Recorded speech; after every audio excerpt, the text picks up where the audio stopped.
All right, welcome everyone to Alabama Blue School on this Tuesday, May 20th, 2025 at 7 p.m. Uh, Today's topic will be municipal elections. Let's do a little introduction. My name is Brian Formayor. I'm one of the organizers for Alabama Blue School. I'm located down here in Mobile County. I'm a member of the local Mobile County Democratic Party, a member of their events committee, and a few other things. We won't get too much into it. A little housekeeping. If you can, please stay on mute unless you're speaking. If you're happen to be moving around and you have your camera on, we just ask that you turn off your camera. I've had one person in the past go to a part of their house with their camera on, and we don't need to be seeing that. So yeah, if you would like to speak, we ask that you please raise your hands on here, and I'll keep an eye on the chats as well if you need to ask a question. Um, as well as you can also put your question in the chat as well. You can bring that up. All right, and if you don't mind, if you could say where you're from in the group chat, which county you're from, so that we'll know where everyone is from. A little background on UDeval. We are a group of Democratic volunteers aimed at supporting Democratic initiatives across the states. We were founded in 2021, originally as UDeCal, or the United Democratic Clubs of Alabama, but then we changed to UDeval, Democratic Volunteers of Alabama, in late 2024. We leverage our network of volunteers to fill in the gaps of other Democratic organizations instead of reinventing the wheel. We are not a political action committee or PAC. We're not a nonprofit or for-profit organization. We have no funds, no bank account, no mail address, and no paid staff. We're all just volunteers helping other volunteers. Now, Alabama Blue School, where you are now, this is a monthly virtual meeting where we discuss and share what we've learned about volunteering and organizing in politics across a wide range of topics. And we want to meet Democrats from all over Alabama. So we know you're out there. So next month, hop on, and we love to talk with you and get together and learn from each other. We generally meet on Zoom over the third Tuesday of every month. All right, let's go on. So tonight we're going to go over five brief topics. What are municipal elections? Why are they nonpartisan? Tracking your local elections, town halls and questionnaires, and volunteering for candidates. Um, First up, what are municipal elections? Since this is a classroom discussion style, I'm going to open this up to the room. If anybody would like to take a stab at this answer, who would like to go first?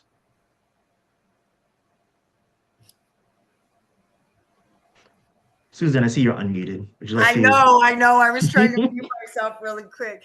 Anyway, municipal elections are the as local as you can get. It is your town council, your city council, your mayor, maybe a clerk of your city court systems. Some school boards locally are getting elected. Some are appointed, of course. So those are your municipal elections that are run from towns and cities across the state. Yes, that is 100% correct. Um, a little history on why we're having municipal elections this year. If you were paying attention back in 2020, that was the last time that we had statewide Alabama municipal elections. Uh, at the time, our governor, state legislature realized that having them on a presidential election year was a bit confusing, a bit too much for the people who run these elections. And so instead of having it 2024 last year, they decided to have it this year in 2025 on non-presidential years. So that's where we are now. In most municipalities across Alabama, we are having our elections this year, which makes this topic very timely. So why are they nonpartisan? I'm sure you might have realized this in past elections. You won't necessarily see a Democrat or Republican next to each one. There are no primaries. People can run for however much in a seat as well. Um, in Mobile, anyway, our past mayoral election, we probably had five candidates. This year we have seven. One little fact that you might find interesting, over three-quarters of all municipalities across the United States have nonpartisan elections. Some examples of ones that are partisan includes New York City and Houston, Texas. They have partisan elections, meaning on their ballot, they have Democrat and Republican next to them. A couple of other major cities that are nonpartisan include Los Angeles, California, and San Antonio, Texas. So even within the same state, you might have different cities that are partisan and some are nonpartisan.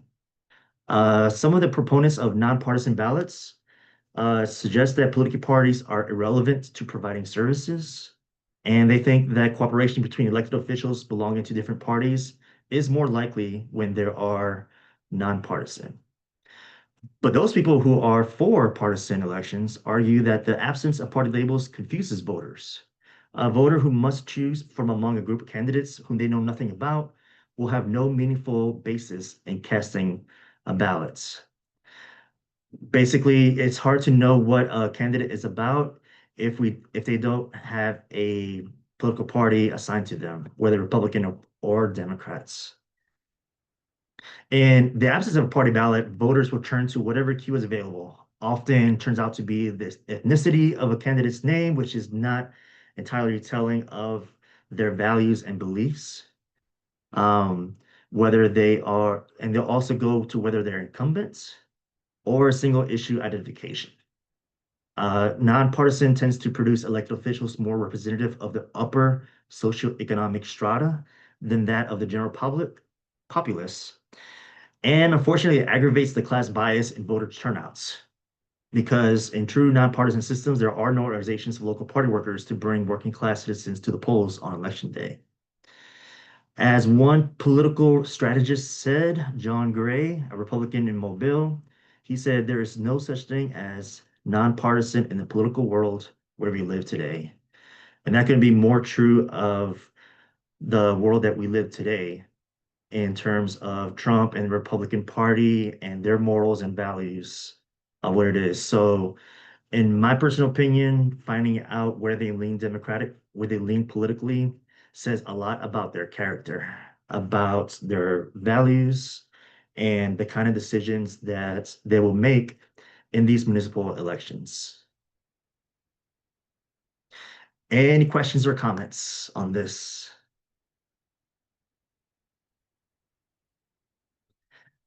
All right. Moving forward, tracking your local elections. Now, this is where we as volunteers can help our local local people, local communities in our counties on tracking it. If you go to our website, which I'm going to bring up on the screen here, let's see, screen two. All right, we've added a few resources. We go here and you'll see under municipal elections, there is a tracking documents. Can everyone see that?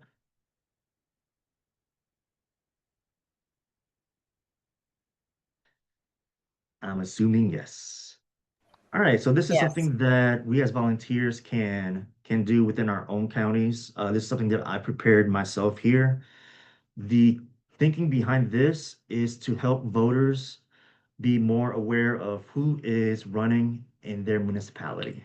Down here in Mobile County, we have a few cities and towns. I put here important dates that certain candidates would need to know and the general public as well as the sources down here. Um, so I'll go ahead and go to City of Mobile, for example. On here, you will see the current elected officials. that we have. And then down here, you have the candidates running for office.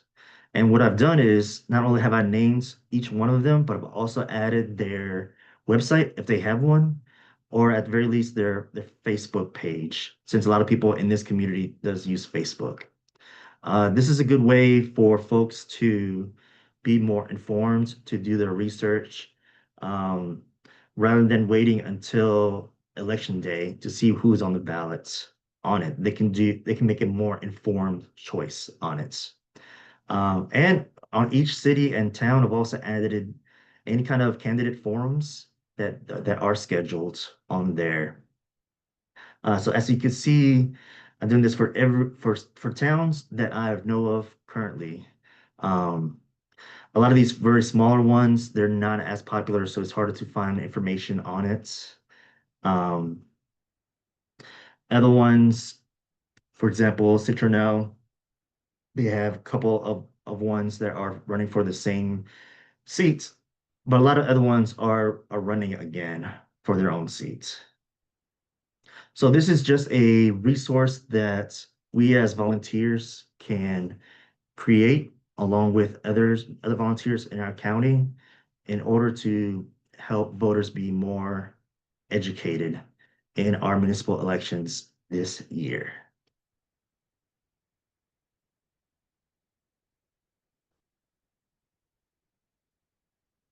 All right, any questions on that? I don't have a question, and I know I'm supposed to raise my hand, but that takes two motions to do. But I was Correct. going to say that one thing that I've always included as well is a Mhm. map of the municipal districts. And in some cases, it's very helpful. People don't know where they live, that sort of thing. So I think that's an addition that you could do to make that package just exceptional. Yep, that is very true. Some people don't know are so disengaged from politics that they don't know who their mayor is, they don't know what city is in, they don't know where school district is in. So helping volunteers or helping voters with that information, yeah, I agree. It's a key part of them being informed for sure. Thank you, Susan. That's a good feedback. I'll add that to my document.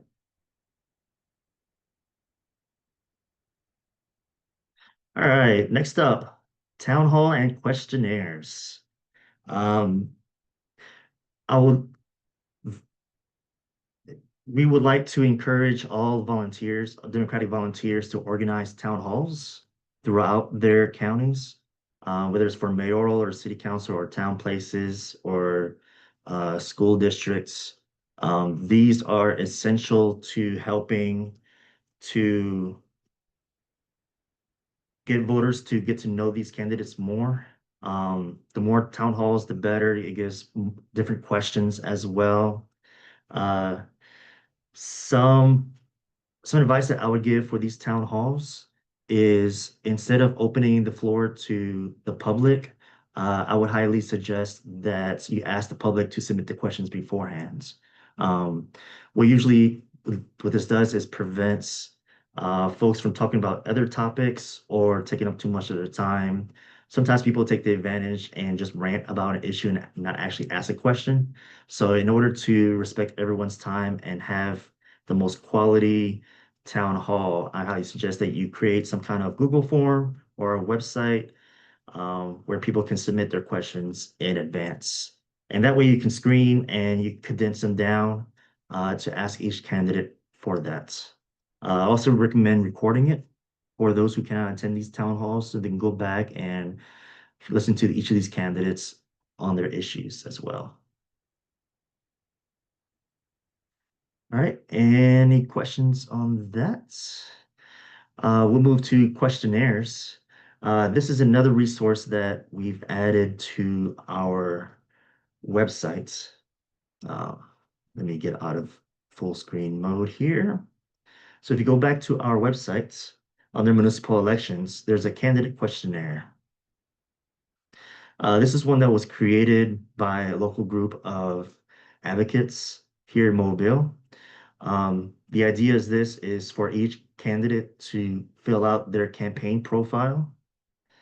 And this information would be readily available to the public afterwards. Um, and then party affiliation, if any. We found that this is helpful to help voters make a more informed decision. And then you could post some policies questions, and this is a template, by the way, just to give you some ideas. Of course, these questions will vary from city to city across the state of Alabama, but here are a couple of examples. What can you identify as cost-effective strategies for Mobile? Um, the city of Mobile recently voted to discontinue bus services and cut back on the frequency to several areas. Are you in favor of reinstating those routes and services? Why or why not? Uh, Rising health costs are increasingly being shelved from employer and onto workers. Do you see solutions that reverse this trend? So on and so forth. Um, And if I recommend that you work on this with your local party to get a lot of these questions. And then as each candidate fills out this questionnaire, you could send them out to everyone so they can make a more informed choice.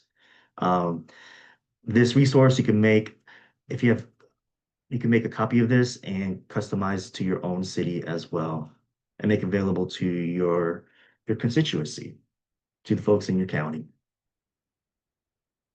So that's another resource that we have for municipal elections that we can all do on our free time to help informed voters in your county as well. All right. Any questions on that?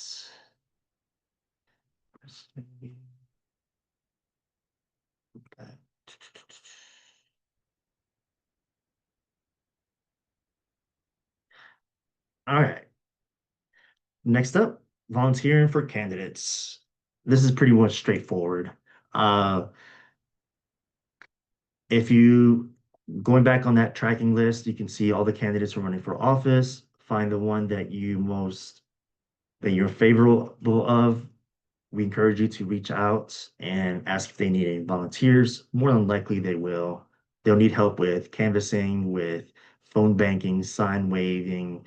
Uh, they might need help on their campaign team to help with social media, finding events, that sort of thing.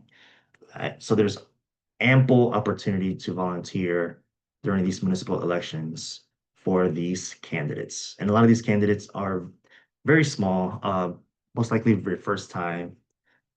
So they will most definitely accept your help as well. All right, and I burned through my entire discussion. So we're now at the very end. So yeah, now we'll open up the floor to any questions and discussion about municipal elections in Alabama and what we can do as volunteers to help turn Alabama blue. All right, we have a comment from Marcia. She says, be persistent about volunteering. Sometimes candidates are swamped during these brief elections. Reach out many times to volunteer.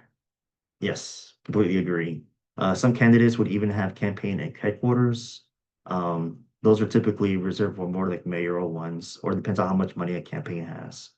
But yeah, definitely reach out many times. Um, and if they need a volunteer coordinator, because they don't have one, that could be a great position to volunteer for and help corral all these volunteers who are reaching out and wanting to help.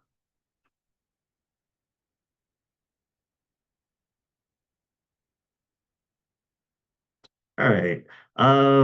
Here, I'll make ask a question to the class. Uh, And yeah, go ahead, Susan. no, um, back to your, the whole reason volunteering. I think a lot of you on this call tonight are county chairs, and county chairs are in an exceptional position to help these municipal candidates that usually these campaigns are, don't have the finesse that we put into them. And they really do appreciate our help, even if it's just a little bit. So I think that's it's just so fitting that we get involved in these nonpartisans. Yes, agreed.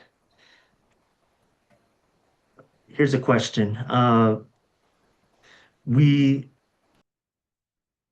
These elections are set up to be nonpartisan, um, for one reason being that, it's not really nonpartisan for roads needing to be paved or for potholes to be filled. Um, as we've seen in the past 8 years, um, with the shift in the political climate that we have now, can y'all think of some examples where knowing someone's political affiliation or how they lean can affect the day-to-day decisions that they make in their city, their district, or their county? Can anyone think of any examples? I'll give you a hint. Police.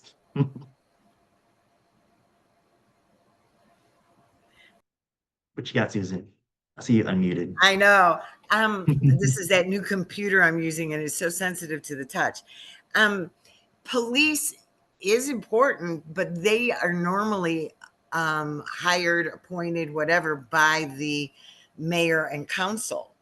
So it does matter if you look at the trickle down, though, who you elect as your municipal candidates are going to be the ones that are appointing your school boards, your library boards, your police chief, and so forth. So it all does matter.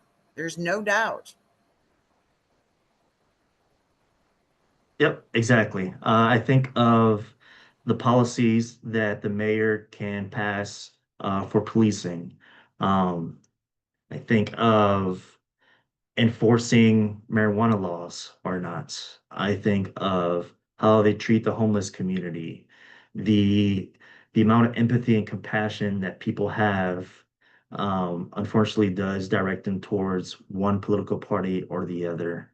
Um, Policies that includes training police officers on bias, including LGBTQ bias. Would those decisions happen if a person leans more Republican or Democratic? Um, Things like climate change and resiliency in their cities, are they doing studies, passing policies that will address the effects of climate change in the next few years? Um, Affordable housing, so many issues that you wouldn't think that would be nonpartisan, but unfortunately is partisan here. Tax breaks they're giving to corporations. Um, what else? City employee policies as well. DEI, which is a big one as well. How are these candidates, are they going to support or disavow DEI uh, with their employees and in other areas as well?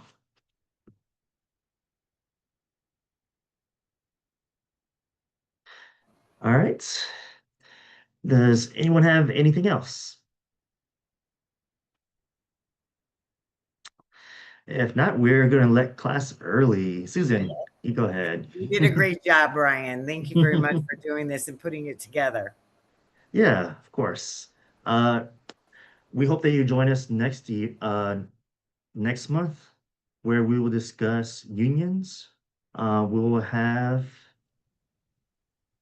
a speaker on that, of course. His name is Bradley Turner. I believe he is labor chair for the SDEC for Alabama. That will be on. Oh yeah, Marcia, public Brian, you transportation. sure? Exactly. Yes, go ahead, Linda. I'm just wondering if you're sure because at the last steering meeting, I thought he couldn't make it, and then I got selected to do partnering with nonpartisan nonprofits in I July. th- I, th- I think you did. I think we did in July for the nonprofits, but we can reach out more later afterwards. We can Yeah, discuss that later. yeah. That was my understanding. He had some conflict, Yes. Okay. so Yep. we'll I find will. out and put it out. Yes. Yeah, we'll put it out there on social media. So just follow us on Facebook, Instagram, Blue Sky, Threads. Also, if you haven't signed up for webs our emails yet, you can sign up for that on our websites. Go to our homepage and scroll all the way to the bottom, and you'll see a sign up page to get our emails, our newsletters as well. All right. Well, thank you everyone for joining and hope to see y'all next month. Take care and good night. Bye, everybody.